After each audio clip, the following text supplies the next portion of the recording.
ఈ లోకం ఒక మాయని తెలుసుకున్నాను. ఏది నా సొంతం కాదనుకున్నాను.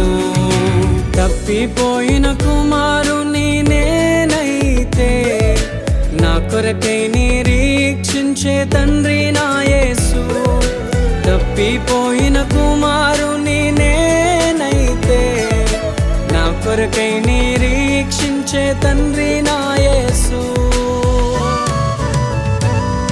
ఈ లోకమంతా నేను వెతకినా నాకు లేదయ్యా ఎక్కడా ఆనందం.